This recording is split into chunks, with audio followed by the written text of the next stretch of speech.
welcome to the Diabetes Chat. It is 2023. It's amazing to have you here and supporting our amazing community. Tonight, we have our first guest speaker of 2023, Jamie Lowe. Jamie is an all-rounder broadcaster, podcaster, vlogger, presenter, producer, journalist, and currently works at the BBC, I believe. He has a podcast. It's called Jamie and the Broken Pancreas. Jamie has type 1 diabetes and was diagnosed in 2015, aged 21, after graduating from university. And Jamie is an amazing super advocate for diabetes, raises lots of awareness for the condition on his social media platforms, videos, blogs, and podcasts. And it's amazing to have Jamie here tonight on a Diabetes Chat. It sounds like I'm a right stalker, Jamie, with all that research, doesn't it? Well, that's a great introduction. Thank you very much for that. It's very interesting that you picked up on a few points there, which I really wanted to speak about, especially like diabetes content. But I'm sure we'll get to that later on in the session, I guess. This is my first Twitter Spaces, by the way, and I'm just back from the gym, currently whipping up a courgette bolognese. So if you hear the air fryer going, that's what's happening right now. Brilliant Jamie, stuff. you do sound a little bit far away from your mic, I will say. Oh, do I? I've got AirPods on. Is that? Yeah, but that'll do it. Yeah, is that not good enough? Do you want me to? No, it's cool, it's cool. Okay, I'll project. I'll talk loudly. So, Jamie, welcome to the Diabetes Chat. It's been great talking on DMs and organising tonight, and it's a great honour for us to have you as our guest speaker and our first one of 2023. So myself, Gary, and the community are here tonight. Myself and Gary are going to ask some questions. We've got some different sections to go through. We've got about an hour. And if anyone has any questions or comments throughout the evening, please hashtag Diabetes Chat, or you can request the microphone and come say hi to Jamie, because this is a great opportunity to connect with Jamie right here, right now. And also, I'm sure you can send Jamie some tweets and stuff now or a later stage, and I'm sure he'll answer some questions for you guys, or check out all his amazing content, which we'll talk about. So, Jamie, our first section is a sort of quick fire round. Yes. We call it the 90-second questions, but it tends to be a few minutes because people like to explain a few bits and bobs. But it's kind of a little bit about getting to know you a little bit more with your diabetes and stuff. So let's kick off. So what is your name and occupation? I'm Jamie, and I am a sort of journalist, broadcaster, and social media content creator. Absolutely amazing. When were you diagnosed with diabetes, and how old were you? I was diagnosed in 2015. I was 23, just leaving university. Do you use finger prick or use smart technology? And if so, what technology do you use? Flash, CGM? I use the Dexcom G6, is it? I think that's the one. Dexcom G6. Yeah. Brilliant. And have you ever finger pricked back in the day, or do you still finger prick every so often, or is it more about using technology now? So I finger prick when I absolutely have to, especially when I just need a break from all the buzzing and beeping of diabetes tech. Yeah. It gets to me sometimes, and sometimes I just need to go back to basics. So yeah, sometimes bring out the old school methods. Absolutely. And do you use insulin pens or pump? I use a tandem T-Slim, so I'm on the sort of closed loop system, which is good and bad. There are pros and cons to it. And how long have you been on the pump? So I've been on a pump since probably about 2018, I believe. 2018, maybe? No, yeah, definitely 2018. I started off with, God, what was it called? Oh my God, I can't remember what it was called. It'll come back to you later. It will do. It was a black little thing, and it was tubed, but now I'm on a different black little thing that's also tubed, which is a tandem T-Slim. There you go, Diabetes Chat folk. If you know the answer to Jamie's descriptive, it's in one of my videos. I complained about it in one of my videos, so it'll be in there somewhere. There you go. Are you hyper and hypo aware? Yes, I am very much hyper and hypo aware, thankfully. Yeah, I've got used to those feelings. What symptoms do you typically have of hypo and hyper? So hyper, very much, I do get a bit hyper. People will say, Jamie, you're rabbiting. What's your blood sugar like? And also, the standard sort of dry mouth, really thirsty.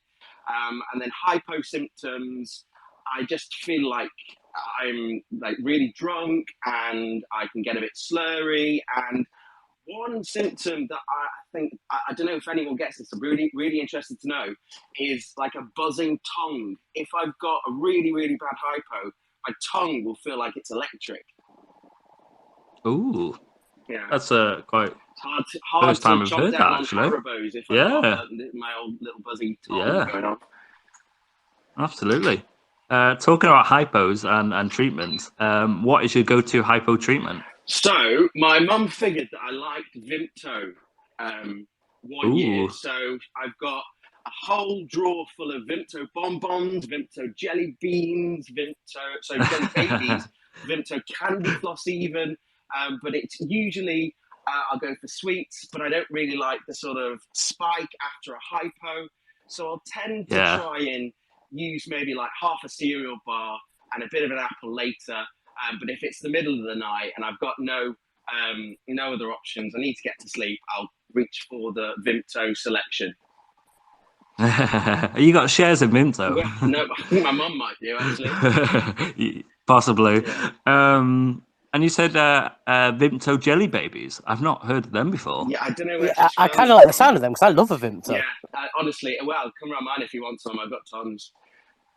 I could just imagine you now, Jamie, with a drawer. You reach over and you've got your Vimto selection. There you go, guys. Yeah, literally right now. What do you think's worse for you, Jamie?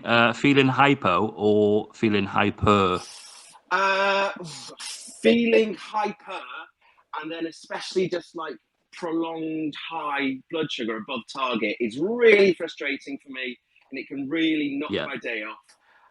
But absolutely, I've had some really, really bad hypos, and I can't do anything. I can survive a bit, and I can do normal things when my blood sugar's high. I can go for a walk to bring it down, but when you're low, all you can do is just sit, wait, and pray for it to come back up. So I think hypo is worse for me. Yeah. What one thing do you like about diabetes, and one thing you don't like about diabetes? So one thing I used to say that I loved about diabetes was how it kept me active. It forced me to think about what I ate. It forced me to take care of my body. That all ended though in sort of when we hit the pandemic. Everything went a bit off the rails, and I'm slowly getting back on the wagon.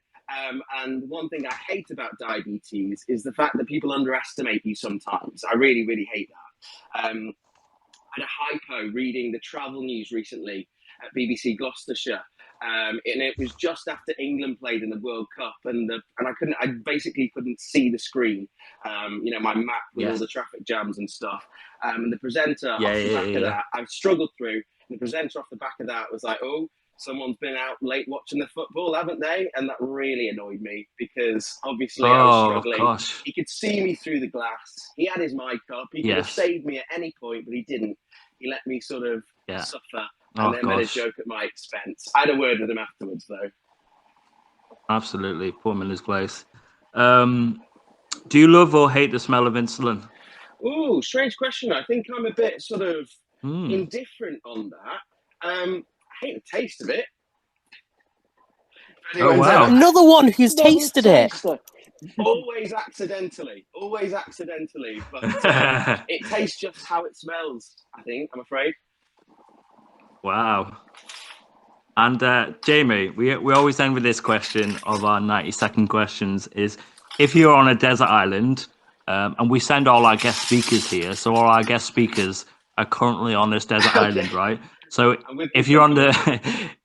You are. So if you're on this desert island, right, what 3 things would you take? I'm going to give you 3 things that you can take, and assume you've got all your diabetes stuff there, so I'm going to give you that one for free. What things would you want to take with you? Jack Russell called Titch, a Jack Russell called God, what? Oh God, I forgot the names of my brother's dogs. Jack Russell called Snoop, and Jack Russell called Freddie. That's all I need. There we go. Not your Vimto snacks, no. You want to get rid of No, I'd them. imagine there's some growing fruit on this island. Hopefully, wait, I'll grow some myself if I have to. You'll soon find out. Yeah. Brilliant stuff. Thank you so much, buddy. So remember, guys, to get involved, diabetes chart, hashtag diabetes chart. You can request a mic and come say hi to Jamie, ask any questions in our hour here. So let's move on to part 2, and let's talk about your diabetes journey and when you were diagnosed. So could you maybe share a little bit with our community your diagnosis with diabetes? Obviously, you mentioned you were in your early 20s, you've just graduated uni, so that's like it's such an amazing like feeling, and it's like next stage of your life, I guess, where you're looking at where you want to go. You've been in school, you've gone to uni, you've qualified in something you want to really do, and then I guess you're diagnosed. Like, so can you tell us a little bit about that sort of time, how you felt, what sort of symptoms you had, the lead up of that time? Yeah, there you go. I think there's a few questions for you to dig into. Yeah, it's a really weird story, actually. Well, I'm sure lots of people have had similar experiences, but basically, long story short, it was DKA. But so I just left university, headed down to Bristol from Bradford, where I studied, and I got my first job in TV. So the local TV channel there gave me an amazing opportunity. It was my own sort of half an hour show. And I basically had a team of sort of apprentices or interns to help me make it. So really, the buck stopped with me. And, you know, at that stage, I was sort of the person that just threw myself into work, regardless of whatever else was happening in my life. So I didn't notice the onset of symptoms. So slowly over time, so this was from May. And then by the time we got to October, I was in hospital in the BRI. So I was throwing myself into this amazing opportunity. So I thought back then. And then over time, I sort of started to notice that I wasn't feeling so good. I'd get really tired and food wasn't really giving me any energy at all. And then it got to the stage where I was sort of going to sleep really early at night and just not being very nice. Pressure of the job and my sort of declining health was really sort of making everything very difficult for me. But, you know, I've got this TV show to produce and put out. So, you know, I've got to get on with it. And I did for as long as I could. And I remember one day in the shower, ready to get up and sort of do the day's work. And then I thought to myself, have I got what Danny's got? So flashback a couple of years earlier, on a trip to Lowe with uni friends, coming back on the coach, Danny, who just lost he was quite chubby to start with, but we all thought he'd lost weight for the holiday. And then he was like, you know, super passed out all the time, super woozy, couldn't keep up with us drinking and stuff. And then on the coach back, he's buying all of these drinks. Every service station we went to, bottles and bottles. He's sitting next to me, right? And the footwell is filling up with all these bottles. And it was getting really annoying to me. And I was like, Danny, are you okay? What's going on? And he says, my tongue's hairy. And I was like, what? And he had like a hairy tongue because of how dehydrated he was. So basically, he was in quite bad DKA too. And then he went and got diagnosed, and we were like, oh, diabetic Danny. And then, you know, we're now in 2015, and then I'm in the shower, you know, about to pass out and fall over, and I think, God, I hope it's not what Danny's got. Maybe I do have it. But then I put it to the back of my mind and carried on. So a few months later, I ended up passing out at my desk at work, you know, head down, coat on, and then people were like, you know, you're just not right. And I thought it was just the flu. And then and later on in the night, I thought maybe I've got celiac disease. Maybe that's what's causing me to feel like this. Anyway, finally, I was convinced to go and get checked up at the out-of-hours GP. I sat down in the sort of, you know, the office, the room, and then she said, the GP said, you know, I can smell it on you, essentially. I think you're diabetic. I think Yeah. you're type 1 diabetic. We're Yeah. going to test your blood sugar. So she did it. It was off the charts, unreadable. So I spent 3 days in A&E, sorry, not in A&E, in the BRI, in a bed with no signal, all Wi-Fi. My parents were in New York at the time, and I couldn't get a message to anyone to tell them where I was and what was going on. So that was my sort of diagnosis story, really. Wow. Nice And to meet then, another member of the community that was literally HI when they were diagnosed. Yeah, Welcome to the club. very HI. Ketones unreadable too. I don't remember if they even did ketones for me. My Really? doctor just came in. I was thinking to myself, you know, are you a muppet or what? Like, but yeah, it was HI. So Yeah, so I was on the sliding scale for days and days and days, and I just remember like, how am I supposed to get to the toilet? What was, you know, I was in an isolation room, sort of on my own, and yeah, not fun, but there we go. not fun at all. So why don't we talk a little bit about your journey since you were diagnosed with diabetes? So you obviously you mentioned in our 90-second questions you're on the tandem T-Slim closed loop as of 2018. But do you want to tell us a little bit about the sort of insulins you've been on, or I assume it would have been just normal injection pens. And obviously, you're on the Dexcom now. Were you on Libra before that, or is it just straight onto Dexcom from finger pricking? Yeah, so I started off with Nova Rapid and Lantus. Had a brief spell with Fias because Nova Rapid sometimes isn't that rapid, and Fias was a bit too rapid. So back to Nova Rapid. And then ever since I've been on a pump, it's always been Nova Rapid for me.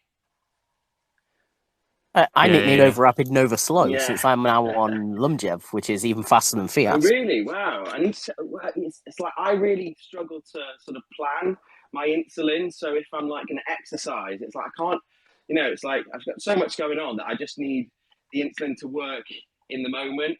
So I think Nova Rapid is safer for me because it's sort of like a, you know, it's like a one trick pony. Well, you know, not one trick pony, but like a, you know what I'm trying to say? Like it does it all.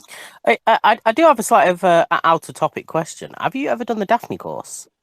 I don't know. Is that the carb counting course? Pretty much. Yeah, so I've done carb counting. So that was like my education to get the pump. But I can't say I've done. I don't think it's. No, I'm probably no. I've not done anything called Daphne. Don't know who she is. I'd recommend you inquire about it. Yeah. It'll help you a lot with planning sort of how much insulin you take. Yeah, I'll check it out. I think I'm going in on especially Wednesday. if you move on to a faster one as well. Yeah.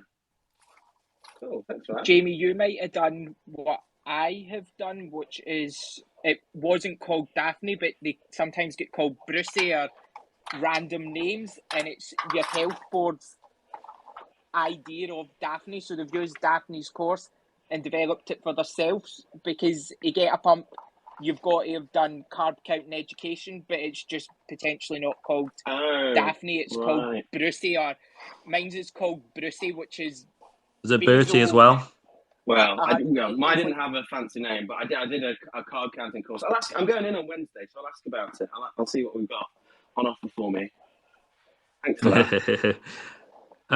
So obviously now you're on the pump, on the closed loop, so that must be absolutely amazing. How does your technology then? You've got the Dexcom G6, you said, and obviously the closed loop T-Slim. How does that technology help you with your sort of everyday life and your quality of life? What's your thoughts on technology and how it helps you? So I'm a bit unsure if the closed loop system is, whether it's as good as it's cracked out to be, because a lot of the time I'm sort of fighting against the system. So when I want to correct, say I'm at 10, it will say, oh, you got an insulin on board, you'll get back down into your target range in a few hours. But, in a few hours, I might have eaten again, or I might have started doing something again that might raise my blood sugar a little bit. So it's hard to trust it entirely. And then with the constant alerts and reminders and things, it can really sort of get in the way of you're sleeping, for example. That's the Dexcom, the Tandem T-Slim, sort of the main sort of complaint that people have with it. But it's I have less hypos right now, but I'm definitely trending higher than I usually would when I was sort of in total control. So that's what I'm going to chat to my diabetes specialist next on Wednesday, whether we can adjust the control IQ a little bit. That. Maybe it's not set up right or something. Do you find that so if you are a bit high then and you're thinking, oh, I really want to really correct this, but you're hoping that the insulin on board will bring it down, but obviously you don't know the parameters of what you're going to do next within that next couple of hours. But do you tend to kind of leave it then and hope it does bring it back down to that target range for you?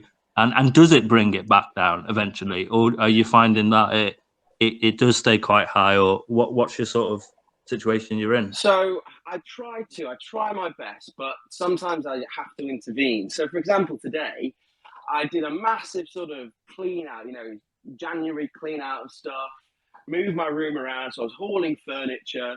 I went for a walk, but what's ruined my sort of day of diabetes was porridge. So I had the tiniest amount of porridge, 40 grams, 25 grams of carbs. That for me is, I don't know, I'm doing the maths in my head, maybe 3 units of insulin. Yeah. Oh no, it's not. Less than that. So I think my pump gave me about like between 1.5 and 2. So initially it was fine, and then I could see it creeping up, and then 2 double arrows up to 17, up to 18, and then it sort of just hung there for most of the day. Bearing in mind, I was being really active today. I burnt 1,200 calories. I'm just looking at my watch. And it just wasn't coming down. So I was giving the suggested correction dose that Control IQ suggested to me, but it just wasn't enough. And then in the end, I had to give myself, I was just like so frustrated that I gave myself a dose of like 5, and it did bring it down. But then, of course, it brought it down too far. Too much, Like a hypo, and with the Tandem T-Slim, with the sort of closed IQ thing, control IQ thing, if you have a hypo, it alerts you sort of every sort of 5 minutes. I think you make it longer, which I'm going to do today. So I'm thinking, I've corrected. I need to correct again because it's not coming up. However, what it's doing is alerting you before the carbs have had a chance to work, really. So that's, go for it. Yeah. Here's a question for you then. Did you feel that high of 17, 18? Can you feel it? Or do you think because the technology is there, so you got the Dexcom, you can see the data, it's always there. Do you then, it's on your mind to like, oh, I need to correct or I need to do this. If you didn't have that technology, because I guess this is the impact of technology sometimes, and that's where you mentioned about having a break from it. And I've been in that situation. I'm sure other people have them as well. If you didn't have that technology there, would you have felt that high, and would you have intervened? But because you've got the technology there, are you likely to maybe more actively intervene, do you reckon? Yeah, I think so. So I always say that with diabetes, too much data can be a bad thing. So for example, now, so I corrected, spiked, went to the gym, put, exercise mode on my pump. And then now I'm 10.5. So I'm looking at my potential correction, so my bolus screen, and it's saying, due to your insulin on board, no correction will be calculated, retest BG as necessary. So I've got 1.79 units on board. Yeah. But it's not good enough for me. My target is 6. Are you using Android APS by any chance? No, I don't use Android. That would make sense. I was just about to say, I just tweeted you, could get you hooked up with Richard. He's really good with his pump stuff. Oh, really? Because Yeah, unfortunately, he uses Android to control it. He uses Android APS. Really solid system once you get into it, but it takes a bit to get used to. so what I find I do is that I, when I get to my bowl of screen and it asks me how many carbs, I, overestimate the carbs, sometimes by quite a lot, because I just know that it will happily let me sit at 10. And when I eat, I obviously raise, between 4, 6 millimoles. And that's when it starts screaming at me that I've got a hyper. You're hyper, you're out of range. And then it starts alarming me. And when I'm like, it's your fault. You didn't get me down to 6. So right now, what I would do is give myself, override it and correct myself. Yeah. And I try think and get we're into all a safe range before I eat. Yeah, I think we're all part of that club, aren't we? Where you see a high number and it's like, oh no, that needs to come down. And then and then it's potentially you get in a sort of ping pong effect where you're constantly up and down, spiking, and all fun and games, eh? Yeah. So what about over the years with diabetes, have there been any sort of ups or down moments or any challenges along the way? I've obviously read and listened to some of your blogs and stuff, and I know you talked about diabetes burnout, and I'm not sure if you'd be happy to talk a little bit about that and the mental health aspect of that. Yeah, absolutely. So before lockdown, I was a roving reporter. So I was lugging cameras about. I was super active. A lot of my stories, I was the silly and finally guy. So a lot of my stories would be doing something like, rock climbing or petting goats or trampolining or something stupid like that. But when lockdown hit, I had to work from home. So I set up a home studio. Yeah. And then all of my reports were on Zoom. And the difference in sort of working environments before COVID, diabetes was a breeze for me, so easy. After COVID, I was like, oh, it's getting really hard, actually. Yeah. And then, I was made redundant and I was just trying to, stay afloat. And then because diabetes was now something that before I hadn't worried about, now it was, quite a problem in my life. It just all got to me. And that's when you sort of think to yourself, God, you just need a break. And that's, when the stage where I would rip my pump off, go back to pens and probably just, if I'm a little bit high, I don't care. I'll just pump a load of insulin later. I just need the mental break. And it was just a bit cyclical, really. I'd just go through sort of stages of getting really down and just overwhelmed the best part of 2 years, really. So my job after my redundancy was writing articles and making podcasts about cryptocurrency of all things from home. And then again, it was like, I bought I bought a standing desk and I've got a treadmill underneath. So I'm always walking. I'm trying to be active all day. That. But it's like, even that, the constant sort of diabetes, fighting diabetes. And then I've got to do a job that I wasn't really comfortable doing. I didn't particularly enjoy it that much. I was just making money to get me through.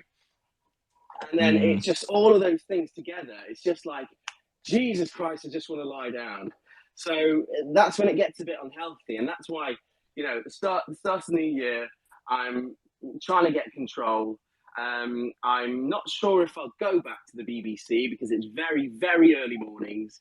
And that was also having weird effects to my blood sugar and, my general sort of, energy and tiredness throughout the day. So it's like a 4:30 a.m. wake up. So I'm just in a bit of a space where it's like, no, I'm getting back to being in control. I'm not going to carry on this cycle of just trying to stay afloat, getting overwhelmed, back to square one. That's why I'm starting hopefully this year, getting back to where I was before 2020. Where you were. Yeah. So can I ask you, what support has been there for you when you've had this sort of burnout, diabetes burnout or diabetes distress? Because because I think we commonly a lot of people will say, oh, type 1 is a physical condition, but it's all that emotional burden behind it and all the mental health. What support was there for you, or what support, talking now from the experiences you've been through, what advice would you give someone who is feeling down at the minute, or that may be a bit overwhelmed with numbers and trying to give a scenario as well with technology and it's too much? What advice would you give them right now? Well, the thing is, though, is lots of people don't understand, and the NHS is so burdened that it's hard to get FaceTime. So if I ring my healthcare team at Western General Hospital, they'll often say, "Oh, your numbers are great. You've got nothing to worry about. Honestly, just take a breath. Your numbers are fantastic." But I mean, they're obviously comparing me to the unfortunate case studies where people are really, really struggling with their diabetes. Yeah. So I'm sort of at the bottom of the priority list. Even approaching other people like GPs, they're like, "Oh, shall we put you on some anxiety medication?" No, I don't want that. I don't know is the answer. I'm still trying to work that out myself. Even, asking family and friends for support, they don't understand. It's really, really hard for people to grasp what this condition is, what this sort of beast is. But, when I've been in some really bad states, I live in a lovely area with lots of lovely people around me. There's always someone who can, look after me when I'm going through a rough patch, or, force me to, I ended up in A&E a couple of times with, dehydration when I've been particularly overwhelmed and just not really looking out for myself. Last year especially. So that's why it's been a little bit tough.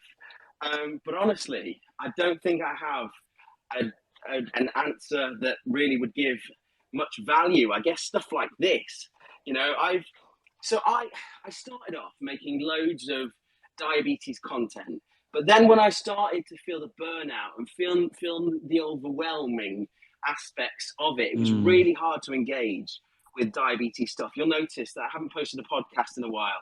It's been a long time since I've made a T1D news update, which was a real hit for my channel. And I noticed my videos became a lot about me complaining and moaning. And I just felt that I needed to step back from all of that, because what I was putting out there wasn't really a positive, helpful aspect. So I thought, if I was in this situation that I was in, I really wouldn't want to see someone struggling with their diabetes without any helpful message to the content, the podcast or the video. And I didn't have an answer at that point. And I think stuff like this, the diabetes chat and events that, Diabetes UK put on, so the Type 1 tech conferences and the meetups, and especially JDRF with the one walks and things like that, I think that might be the way that you can find sort of the light at the end of the tunnel. But it's been a real struggle for me to, find the support that would actually help. Yeah, I totally get that. And it was interesting you said about when you have your consultations and things like that. And I don't want to turn this into sort of slagging the HCPs off, because we obviously know the pressures of the NHS and stuff like that. But yeah, when you go to your appointment and they look at your numbers, yeah, that's great. And it's like kind of push you, see you later, that sort of thing, and comparing it to maybe other people, like you said. But that number doesn't truly identify where you are with your life and diabetes. And you might work your ass off to get that number, or you know what I mean. It's so complex, this condition, isn't it? And it's tough, isn't it? It's really tough. Yeah, especially that when there's good aspects to the sort of my sort of job and the different places that I work in, that the BBC is super cushy, and so was the other broadcasters that I've worked for, and allowing you the time off that you need. And if you're not well that day, they'll be like, "Oh, we need to make sure you're okay." But then again, just continuing that career is really, really stressful too, because there's so much competition. I live in Bristol, so I'm not in, in London where lots of the opportunities are. So I feel like I have to work hard to even work, and then throw diabetes in the mix. That can get, a 24-hour job, right? Yeah. On top of everything else. Yeah. 100%. Amazing. Thank you so much, Jamie. That's part 2 of our diabetes chat with Jamie, guys. If you want to get involved, you can hashtag diabetes chat. You can request a microphone. Got some tweets coming through. There's a good book, Talking Type 1 Diabetes Burnout, Cool. that helped Gail. So that's on the hashtag, Jamie. So go check that out later on. Alison says, a few years back, I first saw Jamie's videos on YouTube telling us about the low-carb pizza. Yes. Tell us about that. Come on. So they're better if you make them yourself, but be prepared that it takes a long while to process all of that cauliflower and get the moisture out. So I found that if I make them myself, they're really, really tasty and super low carb. But the ones that you can get from sort of Sainsbury's, Waitrose, or that guff, they weren't sort of all they were cracked up to be, and they were still quite carby actually for a low carb pizza, I found. But definitely I went through a phase of making sort of every night this massive low carb pizza, and sometimes they would work and sometimes they wouldn't. But I think I'm going to make one again actually now, but be prepared for a long time in the kitchen, mashing cauliflower, squeezing cauliflower, blending cauliflower, and then if it doesn't work at the end of all of that, it's really, really depressing. and then you're like 20 or whatever, and then you think, I'm not going to wait for the T-slum to react. I'm going to do a correction. And then 3 hours later, you're in hypo, and then you bounce it, and you think, "Oh, I shouldn't have had that pizza." But they're also tasty if you make them yourself. Yeah. At least that's the good thing. At least they're tasty. Maybe you and Alison will have to exchange recipes or something, or experiment. A few more comments before we head over to Gary, who's going to do the next section. Gail says, following our chat about porridge. Porridge is the devil food. Always messes up my levels. Hashtag diabetes chat. Yeah, I'm trying to force myself to eat it though, because it's good energy. But at the end of the day, yeah. Cereals and porridge. Yeah. Oh man. Oh no, I'm not had cereal in years. Yeah. And Fat Cat Anna, she says, I've never tasted my insulin, just sniffed it. So there we go. Yeah, do whatever you want to do, guys. Okay.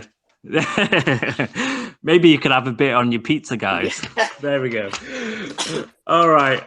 So let's head over to Gary. So Gary is one of our new co-hosts on the Diabetes Chat. He's going to head up our next section, Gary, with you. He's going to ask some questions about your career, how you sort of manage diabetes with your job in general, and then talk a little bit about your podcasts and blogs and vlogs and all that amazing stuff.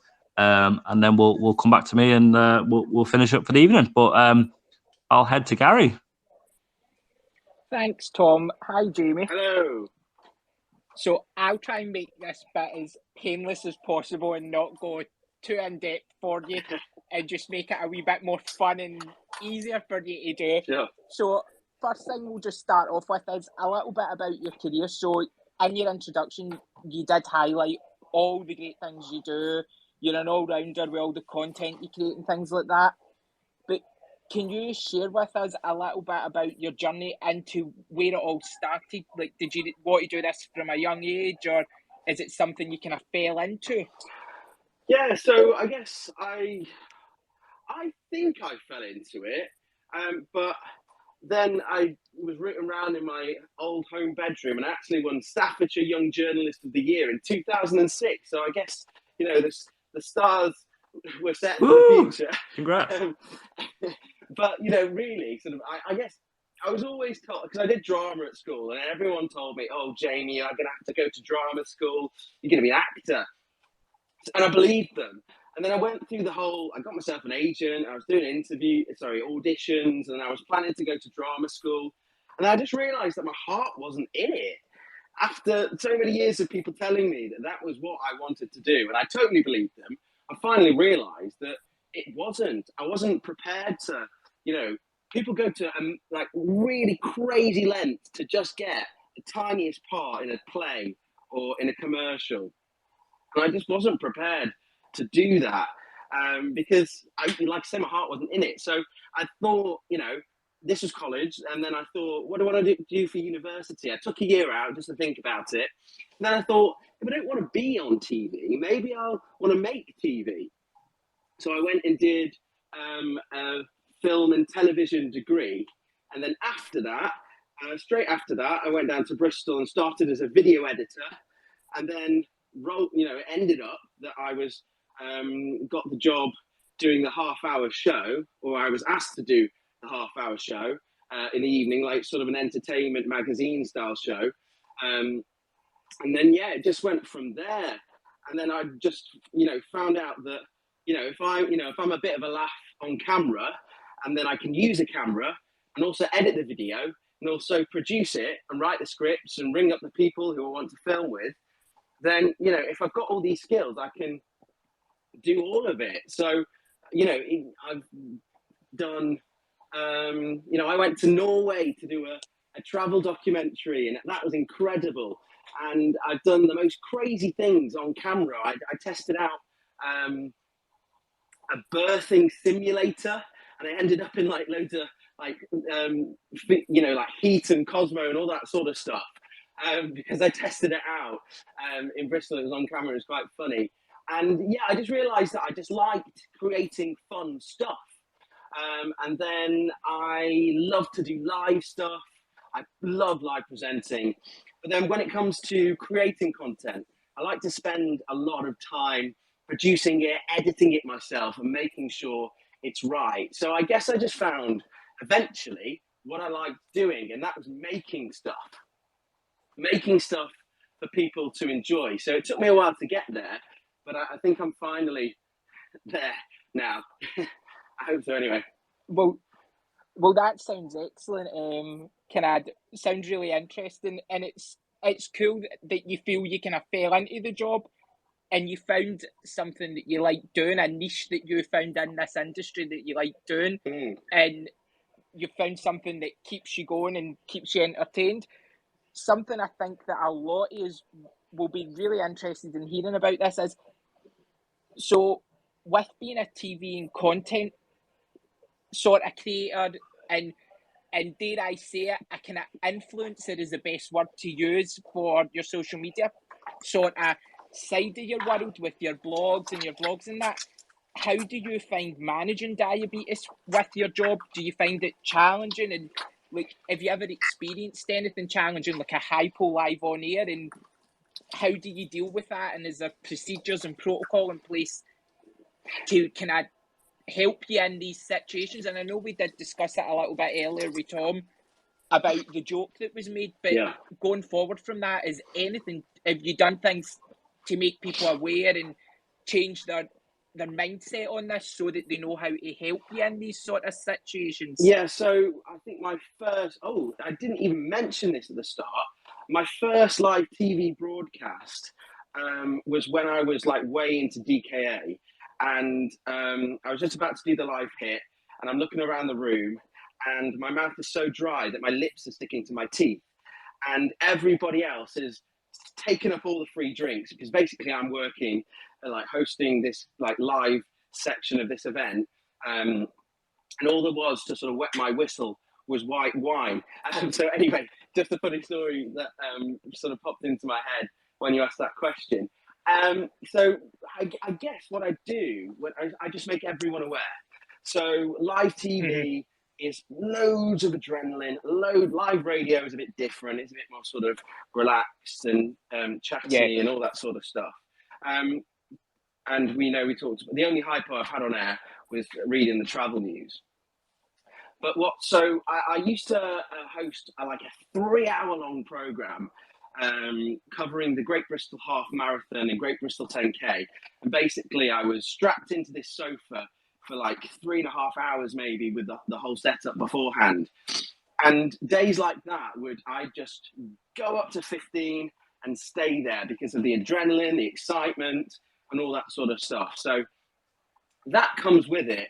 And there's a guy called Stephen Dixon. He used to present on Sky News. Now he does GB News. He often posts about his sort of super duper dawn effects because he's on air, and he like shoots up to 20 because he's got up at 3 a.m. that day and he's on live TV. So that's how that is affected. But I always just sort of make sure I've got snacks to hand if I need it. And then I know that I've done this long enough that I can hold out until the end of my link, until the end of the interview or section. I know I can give, hints to people over on the air. There's different things that you can sort of say and how to wrap up and hand back to people. If I'm not anchoring the thing, which is often easier. But tips and tricks that I've learned is just to make sure the camera operator knows, make sure the producer knows, and just have sort of a way of notifying that you're in trouble, really. So hyper, you're fine.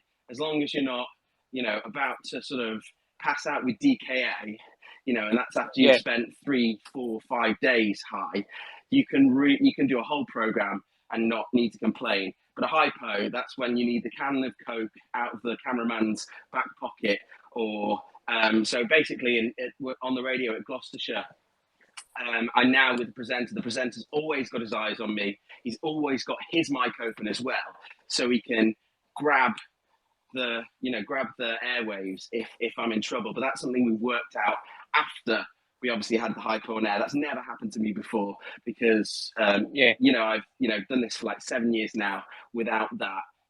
But there's people like Rohit Katru, who works for ITV News, the defence editor. He's had hypos live on air during on-camera reports. And you can see videos of it online, and I've chatted to him about it. But yeah, I guess those are the things that I've learned over the years. And that's great, and it is good that it's good that you feel comfortable to speak to people like producers and directors and things like that to let them know.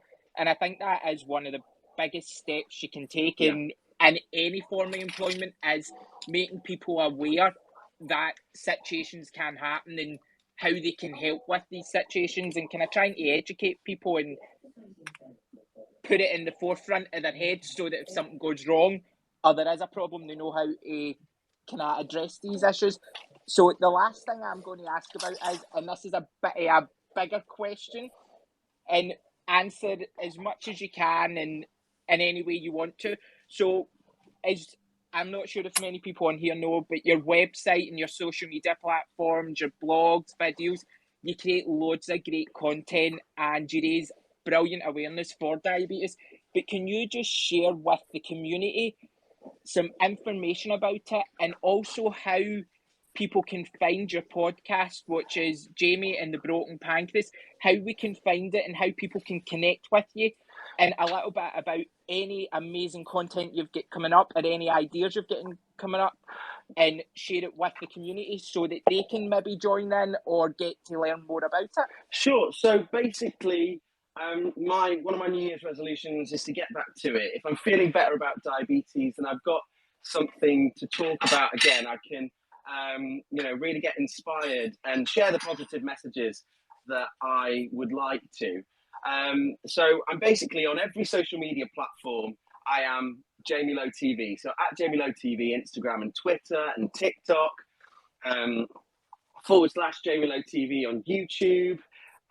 And then, so my podcast has had a couple of names. So it used to be All for One, where it was more a bit of a discussion-based podcast like this. It was set up like a news. It had a news segment. It had little inserts and stuff like that. But that was like kind of hard to produce every week and also do a job. So, but I would like to do more of that. I would like to. I've got an incredible virtual studio that I can use, and I'd like to use that to create a bit of a Jamie and his broken pancreas and friends episodes. That's what I really want to do this year. So if anyone's interested in popping on, do let me know. we'll get it sorted. But my favourite piece of diabetes content that I've produced is, now I'm thinking about this, so definitely the first few episodes of All for One, as it was then, and it was called Owning Up to Our Mistakes, and it was a sort of an hour-long episode of people just saying their confessions about their poor diabetes management, or where they did something silly, or where they got themselves into a bit of trouble. That's one of my favorite podcast episodes.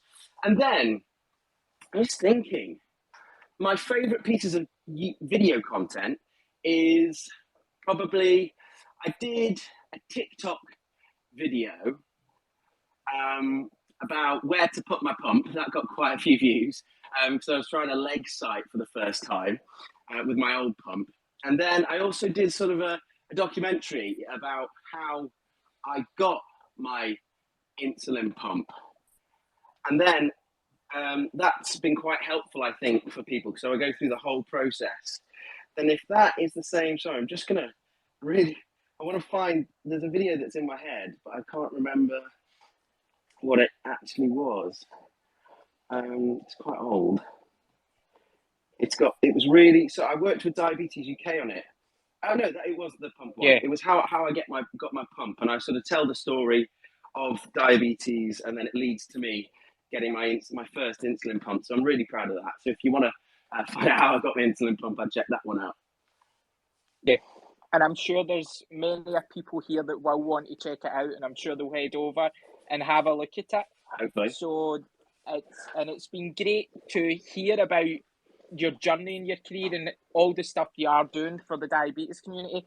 And if anybody wants to join in, as Tom said, you can use #DiabetesChat, raise your hand, ask to speak. I'm sure Jamie will be happy to share his experiences and his knowledge with you. And I think the first pump potentially you had, Jamie, was it one of the AquaCheck guide things or something? AquaCheck, that was it. AquaCheck or something. Yeah, that was like it. The worst pump you could ever be given. Yeah, the worst pump you could ever get. Apparently, they just hated you when they gave you them. Yeah, it was the device that they gave you with them. It would take you like literally half an hour to bolus for lunch. Yes, I've heard some horror stories about these pumps before.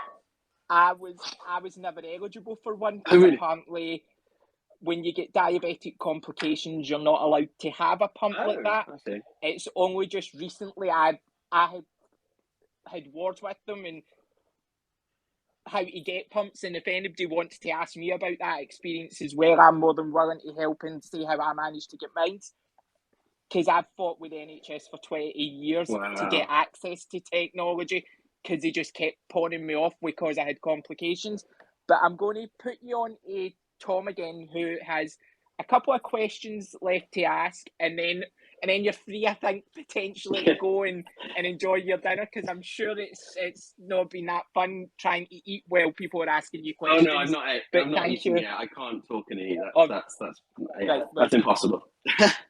Well, we'll try and wrap this up so you can at least eat as well, okay? Thanks.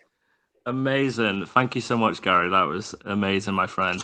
So we've got a few little questions left on sort of peer support and sort of stigmas and mental health. I know we touched a little bit about stigmas before, kind of. But what's your thoughts on stigmas attached to diabetes, and how does this make you feel, and what do you think can be done to help change people's perspectives, like educating them, and someone who's in the media in a variety of content roles and stuff, how can we tackle social stigmas and use the media to help with that? What do you reckon, Jamie? So I think I found out early on that, doing what I do, it was my responsibility to talk about it, to bang on about it as much as I possibly can. So I did endless series and visits to labs and sort of documentary style pieces for the local TV network when I worked there. Working at radio, we did a whole thing about the Dexcom One. We did that on the mid-morning show. I'm going to be releasing some clips that I did there on my podcast. I'm going to do that this week. We're going to get back to it this week, so I'll do that this week. So yeah, it's just where you can get it out there. You know, it's almost like a conversation starter for lots of different media agencies and different broadcasters when there is like a new development. So that's something that I feel is my responsibility. But it's really hard, I think, to, especially when you're not doing so well with it, to engage with people on it. So I think you've got to do it at your own pace, and you know, where you can. I think the bits that you can change are sort of only the bits that you're comfortable with. You know, the information, the experiences that you're putting out can only come at your own pace. So there is always something that we can do, and there's always bits of inspiration that will pop out. But say doing sort of stuff like this T1D chat is totally uninteresting for anyone that doesn't have diabetes. So it's finding ways to do that, which makes it entertaining for other people. And I'm doing that a lot through TikTok, actually. Lots of people are asking questions. Lots of people are really interested because you can reach a large audience on TikTok. And that's where I've been sort of doing some conversation starters. But, you know, not everyone is comfortable making content like that. So I don't know, it's just having those conversations in ways that you can without being so morose about it, I guess. Yeah, absolutely. And finally, I just wanted to just conclude this amazing chat with you on peer support, and why is peer support so important, and what's your views on peer support, and what are the important factors of connecting with others and talking, and what are the benefits that you found, or what do you think the benefits that people can get out of peer support, things like this, or like you say, checking videos on TikTok and all them amazing things? I think stuff like this is really invaluable because this has really sort of set fire under me now, talking about it. And, you know, it makes me miss the stuff that I used to produce. So, yeah, I think peer support is only good, but it's, you know, sometimes I do struggle to engage, and I don't want to be sort of sucked into the diabetes void all the time. But when you need it, Yeah, there are always people there. So, you know, I guess sometimes it's tough to engage, but force yourself to if you think you need it. But then again, everything's got to be at your own pace, because sometimes I just don't want to talk about diabetes. But this has been great to be a part of this tonight, and you know, I'm going to be listening in into future chats. So yeah, when you don't, nice one, my friend. When you think you don't need it, maybe you actually do. Probably. You're always welcome back to the speaker panel as well. Cool, thank you. Simi on the diabetes chat hashtag, she says, Jamie and the broken pancreas episodes of Friends sounds like a great idea. It sure does. Good stuff. I'll get to making them. Well, I'll be watching, and everyone will be signing up, Jamie. There'll be a queue of people wanting to come on. Same with those guys. But honestly, thank you so much for your time today, coming on to the diabetes chat and talking to myself, Gary, and everyone else on the speaker panel, and everyone else listening. The podcast will go on our website in the next couple of days, so it'll be on our vault of guest speaker chats, so you can just tune in, guys, anytime, on the go, whenever you want. But I think it's been a really cool chat talking to you tonight, Jamie, learning about your journey with diabetes, talking about important things like mental health and peer support, and kind of getting a glimpse of diabetes in your world, in your career, as a all-rounder podcaster, presenter, producer, all that jazz. You've got every title, my friend. But yeah, please go check out Jamie on his blogs, podcasts, and on his website, and keep up to date. Follow him on Twitter and stuff. And hopefully we'll hopefully work with each other again in 2023 and beyond, for sure. Absolutely, good stuff. Just thank you for having me, and it's been a really great experience to come onto the chat. I've loved it. Nice one, mate. Thank you so much.